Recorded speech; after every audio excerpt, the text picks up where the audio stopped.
আসসালামু আলাইকুম ওরহামতুল্লাহি ওবরাকাতু। আমন্ত্রণ জানাচ্ছি আন্তর্জাতিক মুসলিম টেলিভিশন আহমদের লন্ডন স্টুডিও থেকে বিশ্ব জামাতি সংবাদে আমি হাবিবুল্লাহ সাদেক।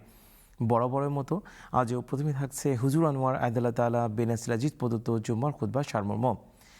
নিখিল বিশ্ব আহমদিয়া মুসলিম জামাতের বর্তমান ইমাম হজরত মির্জা মসরুর আহমেদ খতিবুল মসিহ খামেস আয়দাল্লাহ তাআলা বেনাসিল আজিজ মসজিদে মোবারক ইসলামাবাদ টিলফোর্ড হতে জুম্মার খুতবা প্রদান করেন। আমাদের প্রাণপ্রিয় হুজুর আদাল্লাহ তাআলা বিনাসরিল আজিজ আজকের জুমার খুতবায় মহানবী সাল্লাল্লাহু আলাইহি সাল্লামের জীবনী আলোচনার ধারাবাহিকতায় দুইটি যুদ্ধাভিযান নিয়ে আলোচনা করেন। প্রসঙ্গত হুজুর আদাল্লাহ তাআলা বিনাসরিল আজিজ ন্যায় বিচার ও ক্ষমার বিষয়ে ইসলাম যে ভারসাম্যপূর্ণ ও মধ্যমপন্থী শিক্ষা প্রদান করেছে সেটি তুলে ধরেন। बल्कि इस्लाम अफरात व तफरीद के रस्तों को छोड़कर वो वसती तालीम देता है जो दुनिया में हकीकी अमन की बुनियाद है, और वो ये है कि वह जज़ा व सय्यतन मिसलहा वमन नफ़ा व असलहा व अजरहु अल्लाह, यानी हर बदी की सज़ा उसके मुनासिब हाल और उसकी शिद्दत के मुताबिक होनी चाहिए। लेकिन अगर हालात ऐसे हों कि माफ़ करने या नरमी करने से इस्लाह की उम्मीद हो तो फिर माफ़ करना या नरमी करना बेहतर है, और ऐसा शख्स खुदा के नज़दीक नेक अजर का मुस्तहिक होगा। ये वो तालीम है जो इस्लाम ने इस बारे में दी है, और कोई अक्लमंद इस बात से इनकार नहीं कर सकता कि ये एक बेहतरीन तालीम है जिसमें इंसानी ज़रूरियात के तमाम पहलुओं को मद्देनज़र रखा गया है। और सज़ा की सूरत में भी इस्लाम ने ये कैद लगा दी है कि वो मुनासिब हद तक आगे ना गुजरे, और मुसला वगैरह के अशाना अफ़ाल को यक कलम बंद कर दिया गया है। इसके मुकाबले पर मसीही लोग बावजूद मसीह नासरी की इस नुमाइशी तालीम के, जो अमली नमूना दुश्मनों के साथ सलूक का दिखाते रहे हैं और जंगों में जिन अफ़ाल के मुर्तकिब होते रहे हैं और हो रहे हैं, वो तारीख़ आलम का एक खुला हुआ वर्क है जिसकी यादा की इस जगह ज़रूरत नहीं है। क्या कुछ नहीं करते। সম্পূর্ণ খুতবা শোনার কোনো বিকল্প নেই, আমরা শুধু সারাংশটুকু উপস্থাপন করি। এবারে অন্যান্য সংবাদ, আর প্রথমে থাকছে ঘানা থেকে প্রাপ্ত জামাতি সংবাদ। আহমদিয়া মুসলিম জামাত ঘানা তাদের 92তম সালানা জলসা উদযাপন করে। গত 9, 10 ও 11 জানুয়ারি 3 দিন ব্যাপী দেশের বিভিন্ন প্রান্ত থেকে জামাতের সদস্যরা এই জলসায় উপস্থিত হন। দেখুন বিস্তারিত প্রতিবেদনে। আহমদিয়া মুসলিম জামাত ঘানার বহুল প্রত্যাশিত জলসা সালানা গত 9 থেকে 11 জানুয়ারি 2025 তারিখে সফলভাবে সমাপ্ত হয়েছে। এই আধ্যাত্মিক সমাবেশে সমগ্র দেশ থেকে এবং দেশের বাইরে থেকেও হাজার হাজার অংশগ্রহণকারী সমবেত হয়েছিলেন। তারা এর মাধ্যমে নিজেদের মধ্যে ঐক্য ও ভ্রাতৃত্ববোধ বৃদ্ধির জন্য একত্রিত হয়েছিলেন। এবছরের জলসা সালানার মূল প্রতিপাদ্য বিষয় ছিল দেশের উন্নতির জন্য ন্যায় বিচার এবং শান্তির প্রয়োজনীয়তা। জলসা সালানা ঘানা 2025-এ অংশগ্রহণের জন্য পুরুষ, মহিলা এবং শিশুগণ একত্রিত হন। জলসায় এক প্রকার নির্মল আধ্যাত্মিক পরিবেশ বিরাজ করছিল।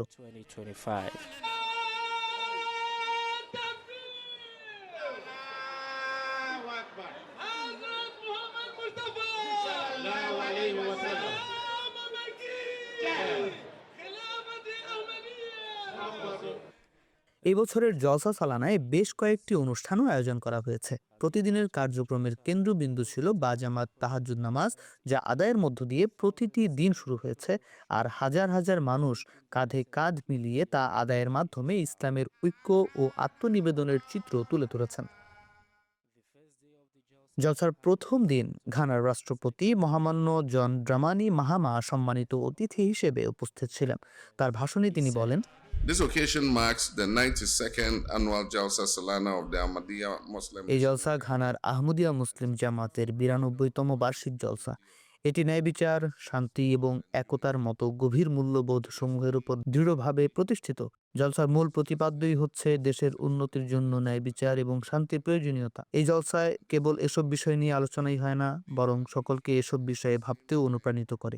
আমি যখন বাগে আহমদ বা আহমদের বাগান নামক এই পবিত্র মাঠে আসছিলাম, তখন নিজের ভেতর এর প্রতি গভীর আকর্ষণ অনুভব করছিলাম। এই যে বিশাল জলসা, যা আহমদিয়া জামাত এত সুন্দরভাবে, সুশৃঙ্খল ও শান্তিপূর্ণভাবে আয়োজন করে, এটা এই জামাতের শৃঙ্খলা ও ঐক্যের অতুলনীয় আদর্শের সুস্পষ্ট প্রমাণ। গত বছর যখন আমি এখানে দাঁড়িয়ে আমির সাহেবের সাথে আলাপ করছিলাম, তখন হঠাৎ আমার মনে পড়ছিল আজকের এই পবিত্র মাঠে আগে রাষ্ট্রীয় মালিকানাধীন মুরগির খামার ছিল। যখন আমি মঞ্চে দাঁড়িয়েছিলাম তখন আপনাদেরকে প্রতিশ্রুতি দিয়েছিলাম যদি ঈশ্বর আমাকে সুযোগ দেন এবং আমি রাষ্ট্রপতি নির্বাচিত হই তাহলে আমি পোল্ট্রি ফার্মটির গৌরবময় সুদিন ফিরিয়ে আনতে আহমদিয়া মুসলিম জামাতের সাথে কাজ করব। আমি আহমদিয়া মুসলিম জামাতের সাথে একযোগে কাজ করতে চাই যেন তারা এদেশে মুরগির অন্যতম প্রধান সরবরাহকারী হিসাবে প্রতিষ্ঠিত হয়। Promise you.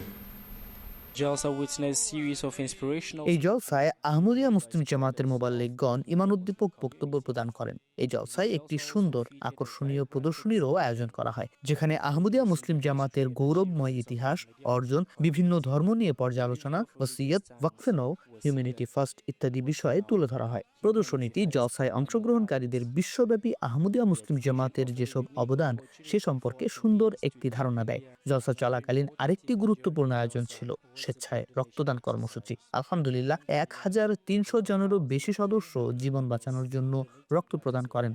জলসার মূল আকর্ষণ ছিল আমাদের প্রাণপ্রিয় হুজুরের জুম্মার খুতবা। অতিথিগণ জলসার দ্বিতীয় দিনে আমাদের প্রিয় খলিফা আইয়াদাহুল্লাহ তাআলা বিনাসরিল আজিজের খুতবা শোনেন। ঘানার ন্যাশনাল আমির ও মুবাল্লিগ ইনচার্জ আলহাজ মাওলানা মোহাম্মদ নূর বিন সালেহ সাহেবের সমাপনী বক্তব্যের মাধ্যমে জলসা সালানা শেষ হয়। Sahib addressed the participants saying, গত বছর আমরা ঘানায় আহমদিয়াতের শতবর্ষ পূর্তি উদযাপন করেছি। গত বছরের জলসা উদযাপনের সবচেয়ে গুরুত্বপূর্ণ অংশ ছিল হযরত খলিফাতুল মসিহ আল খামিস আইয়াদাহুল্লাহ তাআলা বিনাসরিল আজিজের সরাসরি সমাপনী বক্তব্য, যেটি তিনি আমাদের উদ্দেশ্যে প্রদান করেছিলেন। তিনি আমাদের 18 দফায় একটি লক্ষ্যমাত্রা দিয়েছিলেন যেটি অত্যন্ত গুরুত্বপূর্ণ। এই দেশের প্রতিটি আহমদী মুসলমানকে সেটি বুঝতে হবে। এ কারণেই আমরা সেই বাণী হাজার হাজার কপি বুকলেট আকারে ছাপিয়েছি। প্রায় 30,000 কপি মুদ্রণ করা হয়েছে। আশা করা হচ্ছে যে আপনারা প্রত্যেকেই একটি করে কপি বাড়িতে নিয়ে যাবেন। আমি শুধু সেই বাণীর প্রথম লক্ষ্যমাত্রার প্রতি সকলের দৃষ্টি আকর্ষণ করতে চাই। হুজুর সর্বপ্রথম ও সবচেয়ে গুরুত্বপূর্ণ যে বিষয়টির প্রতি আমাদের মনোযোগ আকর্ষণ করেন সেটি হলো আহমদিয়া মুসলিম জামাত ঘানার কখনোই এটি ভুলে গেলে চলবে না যে আমরা কারা এবং আজকের বিশ্বে আমরা কিসের প্রতিনিধিত্ব করছি। বর্তমানে ভূ রাজনৈতিক দ্বন্দ্ব দ্রুত বৃদ্ধি পাচ্ছে। দিন দিন জাতিগত এবং বৈশ্বিক স্তরে বিদ্বেষ গভীরভাবে প্রবেশ করছে। এদিকে হযরত খলিফাতুল মসিহ আল খামিস আইয়াদাহুল্লাহ তাআলা বিনাসরিল আজিজ আমাদেরকে উপদেশ দিচ্ছেন যে প্রচারের মাধ্যমে আহমদিয়াতের প্রচারকে আরো এগিয়ে নিয়ে যাওয়ার চেষ্টা করতে হবে। এটি করলে পরে যারা আপনাদের বাণী শুনবে তারা জিজ্ঞাসা করবে মসিহ মাউদকে যারা গ্রহণ করেছে তাদের সাথে অন্যদের পার্থক্য কি? যারা মসিহ মাউদ আলাইহিস সালামকে গ্রহণ করেনি তাদের সাথে আপনাদের কি পার্থক্য?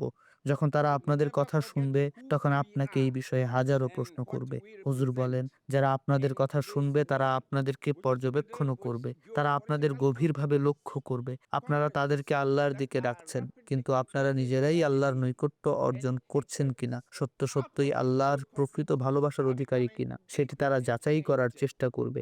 আপনারা কি সত্যিই মহান রব্বুল আলামিনের প্রকৃত ভালোবাসার অধিকারী আর প্রতিটি পরিস্থিতিতে আপনারা সর্বোচ্চ নৈতিকতা ও গুণাবলী প্রকাশ করছেন কিনা সেটি তারা লক্ষ্য করবে। আপনারা তাদেরকে যে শিক্ষার দিকে আহ্বান জানাচ্ছেন আপনারা নিজেরা সেগুলো পালন করছেন কিনা সেটি তারা গভীরভাবে পর্যবেক্ষণ করবে। যদি আপনারা নিজেরাই সেই শিক্ষার উপর আমল না করেন তাহলে তাদেরকে সেই শিক্ষার দিকে ডাকার কি কোনো অধিকার আপনাদের আছে? তাই আমি চাই আমরা প্রত্যেকেই যেন হযরত খলিফাতুল মসিহ আল খামিস আইয়াদাহুল্লাহ তাআলা বিনাসরিল আজিজের এই উপদেশ বুকে ধারণ করে বাড়ি ফিরে যাই। আলহামদুলিল্লাহ 38,000-এরও বেশি সদস্য এই জলসায় উপস্থিত ছিলেন। MT international, Ghana. attended the Jalsa.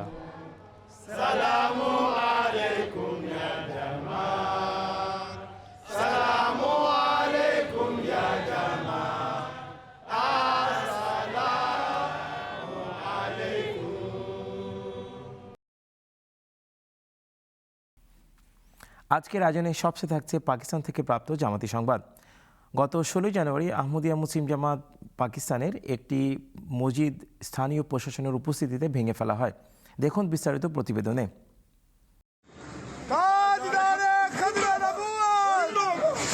On behalf of my government, Mr. President, I beg to convey to the United Nations the assurance that Pakistan will do all that might lie within its power to bring about a better understanding between nations and to make the utmost contribution of which it is capable towards securing and maintaining lasting peace.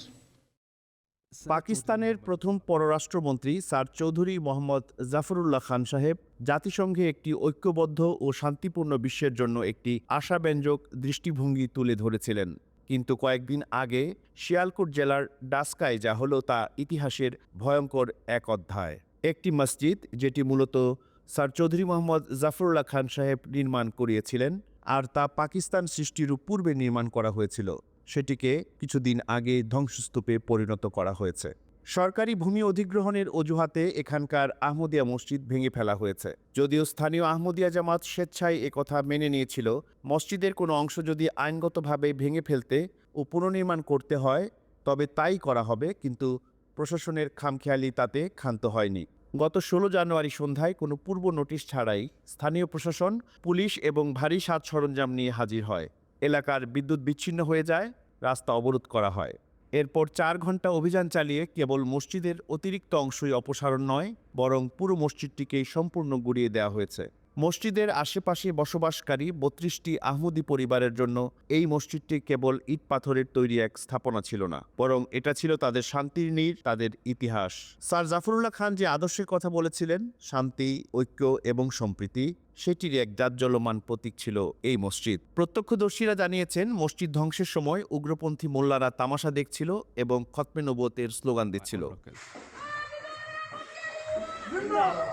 এটি কোনো সাধারণ মসজিদ ছিল না, এটি ছিল পাকিস্তানের জন্য স্যার জাফরুল্লাহ খান সাহেবের শান্তিপূর্ণ ও সহনশীল দৃষ্টিভঙ্গির এক মূর্ত প্রতীক। তা সত্ত্বেও এই ধরনের ধ্বংসাত্মক কর্মকাণ্ড এটিই প্রমাণ করে যে এই জাতি সেই আদর্শ থেকে বহু দূরে সরে গেছে। এর পরিবর্তে তারা চরমপন্থা ও সহিংসতার দিকে চলে গেছে।